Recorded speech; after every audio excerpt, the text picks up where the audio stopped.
Hey everybody, this is Chris Bucci. Welcome to TurboViews Extra. Today, we're going to demystify the North American release of the TurboGrafx-16 by going over the type of game formats that were available, as well as what you need to play each one of them. So if you are a new collector and you're kind of uncertain about what's going on here, we're going to make sure you understand that next.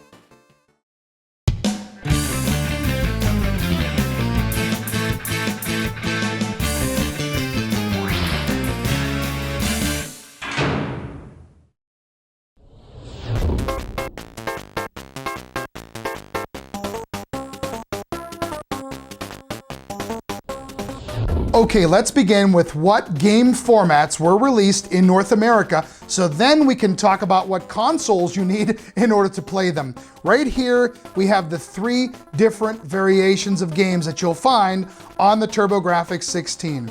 This is the Turbo chip.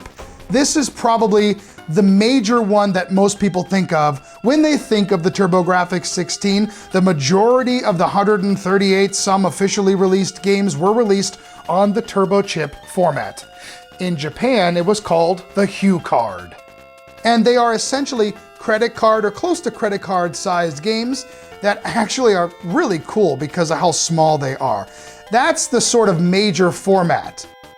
They also released CD-ROM games. These are original CD-ROM games, and the way you know is because they'll actually say TurboGrafx CD on them. Some of them will actually have a CD-ROM with a 2 on it. That also means it's a regular CD-ROM game. The TurboGrafx-16 was the first home console to have a CD-ROM attachment and to play games on a CD. So it's really cool, the technology it brought with it. But there's also an upgrade to this, and these are Super CD-ROM or Super CD games. The way you know is because in the corner, it literally says Super CD-ROM System, and it has the 2 in the middle as well. You cannot play Super CD-ROM games on the same setup you play these two necessarily. It's kind of confusing, and that's what the point of this video is. So, let's start to talk about what you need in order to play all three of these formats.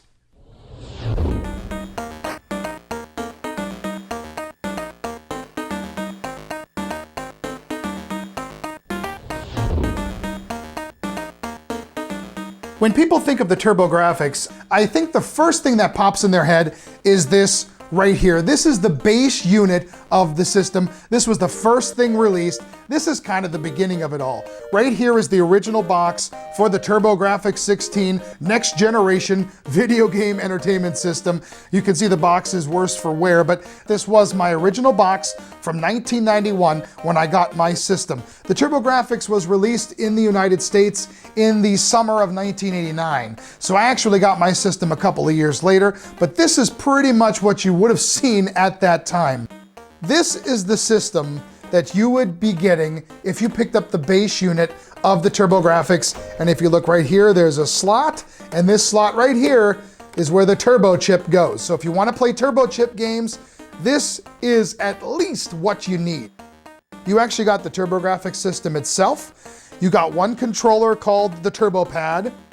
And the Turbo Pad is very similar to other controllers that were out at the time. However, it did have turbo switches built directly in, one of the standout features of the TurboGrafx. Obviously, you got a lot of booklets and pamphlets and the usual marketing stuff, as well as your instruction manual. It also came with an AC adapter and the RF connection for the television. Because it did not have an RCA out, like the Nintendo even had at that time, it came with the RF. And finally, it came with the pack-in game, Keith Courage and Alpha Zones. There was a Bonk superset released later, but this is pretty much the one that everybody got with their system at the time. It was back when you got a pack-in game with the systems.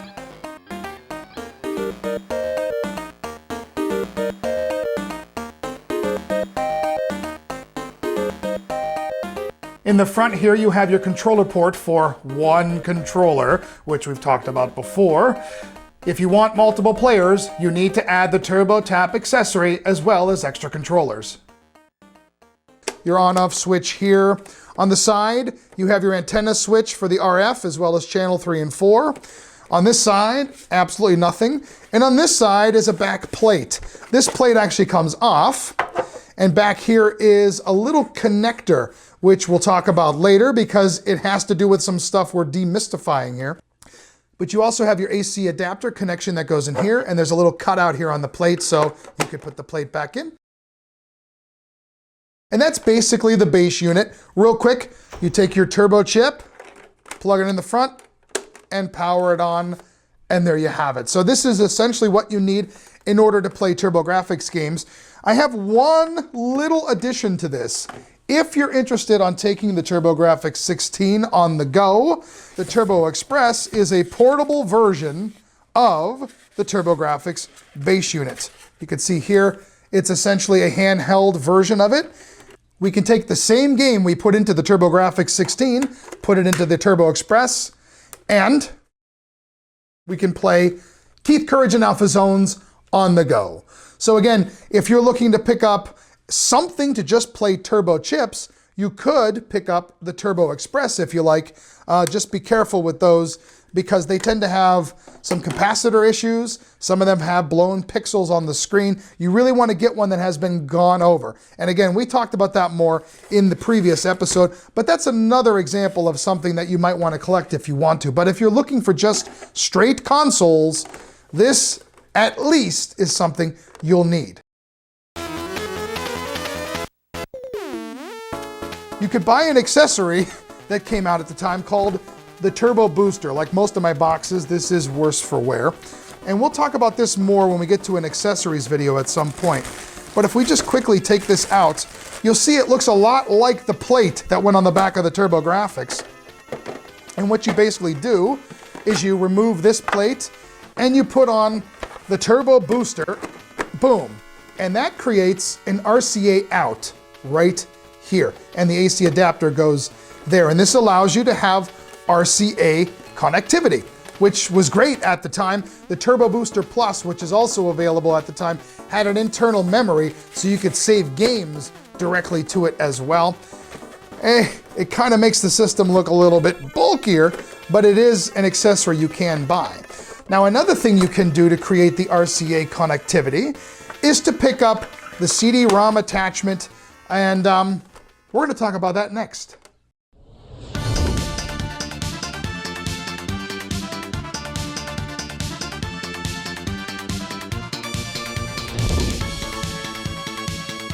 In order to play CD-ROM games for the TurboGrafx, you have to have the CD-ROM attachment. What we have here is the hard shell, really nice clamshell case that came inside the TurboGrafx CD box. And if we open it up, we reveal the CD-ROM system.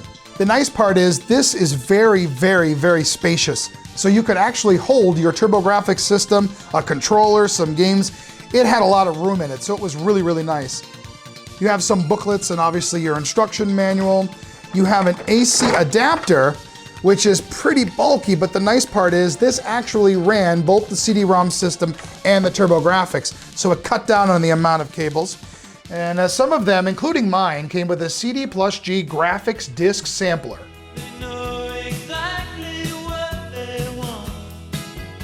You also got a TurboGrafx CD system card, which we'll go over in a minute. And then, of course, you have the CD-ROM system itself. I believe you also got RCA cables and a registration card. This is the CD-ROM attachment.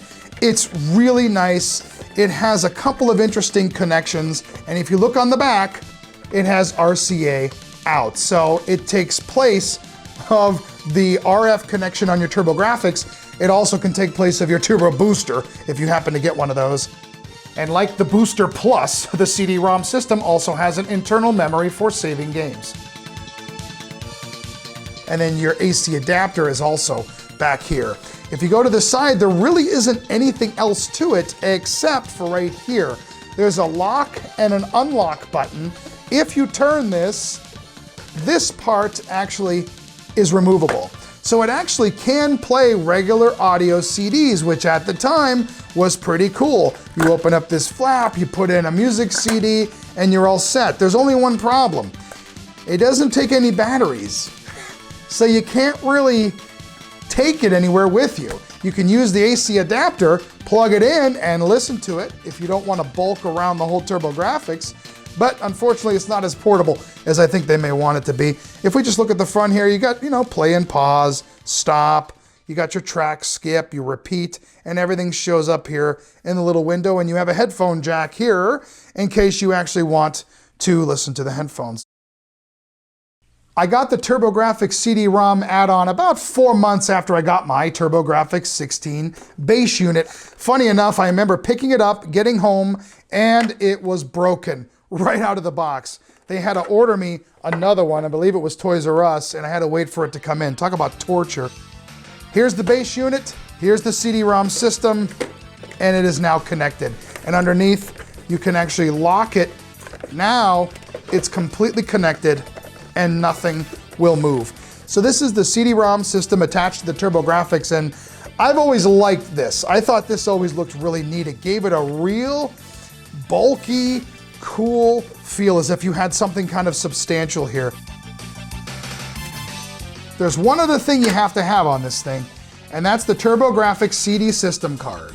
There are a couple variations of this, but this is the one that came with my original system.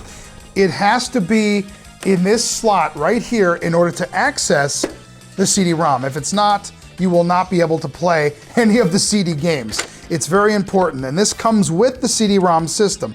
Like I said, there are a couple of revisions to this, but you have to make sure you have this in the slot and the game in the CD tray. And that will allow you to play CD-ROM games. Unfortunately, the CD-ROM systems also tend to have capacitor issues, so if you're going to pick up a CD-ROM attachment with your TurboGrafx, make sure it works or someone has already gone through it. Sometimes it has trouble accessing things, or there's long pauses in it loading and stuff like that, and that's generally capacitor related, so you want to make sure that everything has gone over with this guy. And that's the CD-ROM system. Now, you can't play super CDs with this, unfortunately, yet.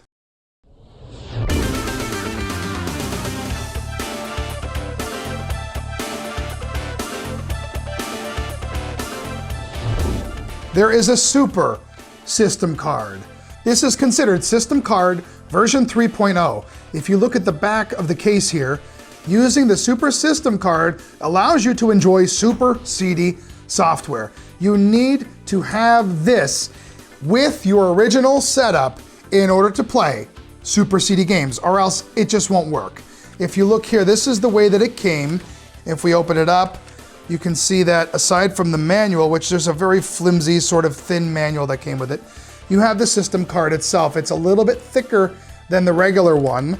You can see the regular one just looks like a regular turbo chip. This one has just a little extra on the top. I'm guessing that's what makes it super. Super, not super. And it fits right in the front, and there you go. Now, you can put in a super CD game. For example, here's the Dynastic Hero. It says Super CD in a corner. You can actually put in a super CD game, and the game will access and work just fine. So you have to have the super system card. This is TurboPlay Magazine. Actually, this is the final issue of TurboPlay Magazine. It's sort of the Nintendo Power of the TurboGrafx. If you look on page 10, it says, interestingly, the Super System card will not be available in any stores. And that's sort of the tricky part if you want to collect a Super CD card, because they didn't make very many of them and it was not very widespread.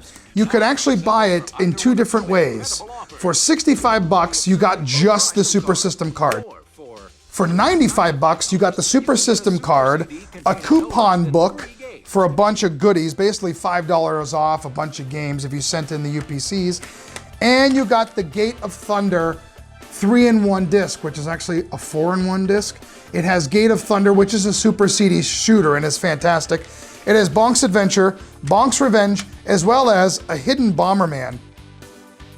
So if you're a collector and you want to get the Super System card and the game and everything you would have gotten for the 95 bucks, you're going to want this, the CD-ROM. You're also going to want Bonk's Adventure and Bonk's Revenge manuals, because it did come with this game.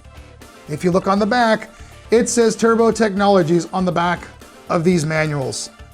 If you have just a regular Bonk's Adventure Manual or Bonk's Revenge, it's not gonna say Turbo Technologies. Just a quick little thing in case you're interested in collecting these. All three manuals should say Turbo Technologies. I opted for obviously the one that came with the game because to me it was like, well, I really want Gate of Thunder, so. The Super System card is backwards compatible with regular CD-ROM games, so it's nice if you actually purchase this thing and put it in your system. You could play the old CD-ROM games as well and don't have to keep swapping out chips, which is a nice thing.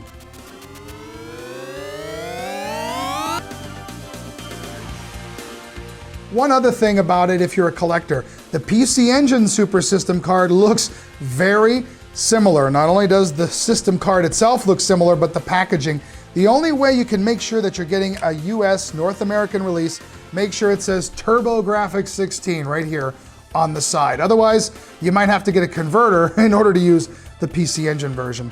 So that's the Super System card. So if you want to collect something that will play all of this stuff and you want an original console, you'll need the base unit, the CD-ROM, and really you're gonna need the Super System card. However, if you wanna skip all this, you can take all of it, crunch it into one machine, and that's next. Superior scrolling, deadlier bosses, scarier scaling, and more challenging levels of play. With the This is the TurboDuo. And the thing about the TurboDuo, when it was released for $299.99, it was packaged with a ton of stuff. This strip here on the side actually tells you about the software and goodies that are inside this box, which we'll get into in a minute in case you want to collect and make sure you have everything. I ended up getting the TurboDuo after I already had the complete package because I was starting to have trouble with my controller port on my TurboGrafx, and I didn't want the thing to be hard to find. I mean, because it was already hard to find. And when I saw this guy, I was like, you know what? I'm gonna pick it up.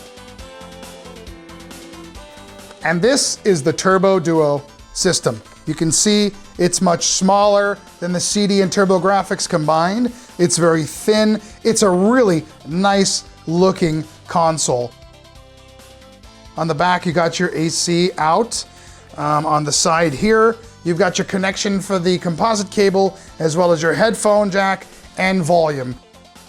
This side is nothing. On the front here, you have your one controller port, and you notice it's smaller than a conventional TurboGrafx controller port, which again, weird decision.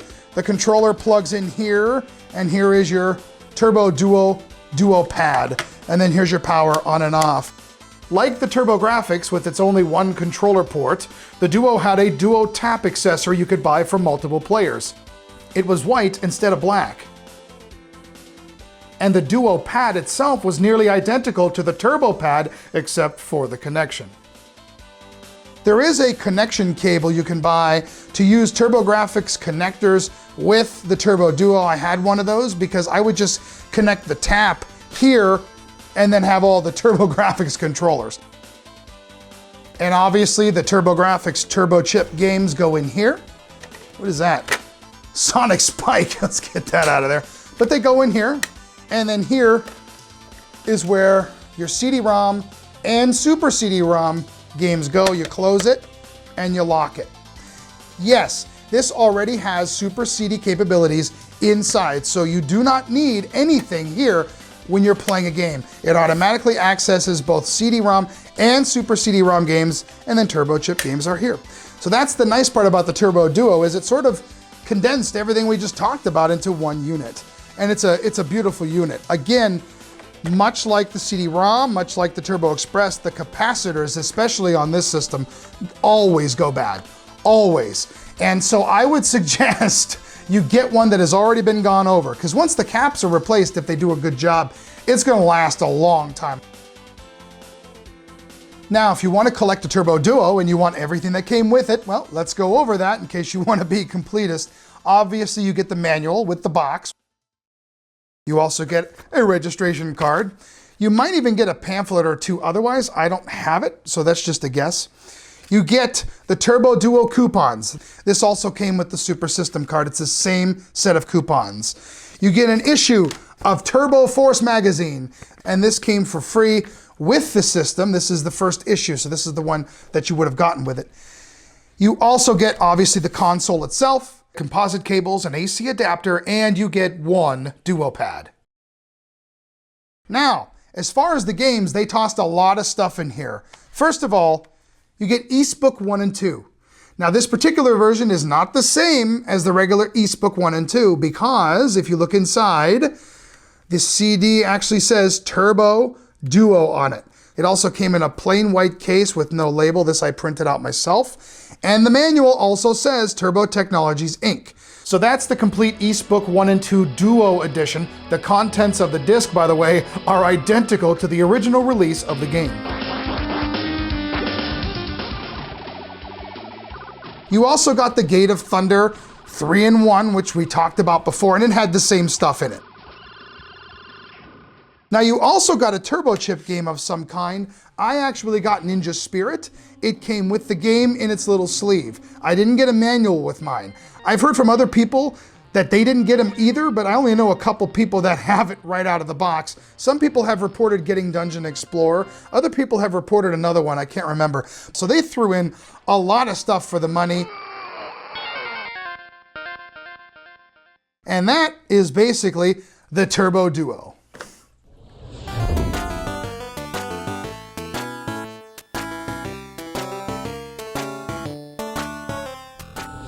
Now, before we close out this video, I have to mention one very weird, obscure, and rare system called the Pioneer LaserActive. It was essentially a Laserdisc player created by Pioneer that had a little hole in the corner for an expansion port.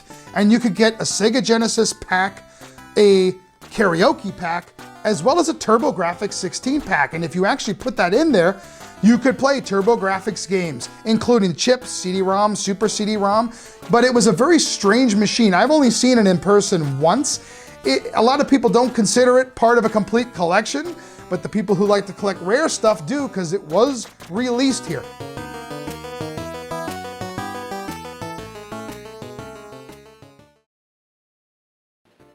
And that's it, folks. Those are all the chip, CD, game formats that came out here in North America. Those are all the official consoles that were released here as well. So if you want to collect one or all of them, hopefully this will help you figure out what you need, what came with them, and basically demystify the TurboGrafx-16. If you want more information on the TurboGrafx, obviously the PC Engine FX forums, there's a lot of stuff there. They're great people. You can find a ton of information online now on the North American release for specifications and all that kind of stuff. There's a lot of great YouTube videos now, not to mention in my playlists, you can find a lot of stuff as well. So I hope you enjoyed this video. If you like this series, make sure you hit like and subscribe, and I will see you next time.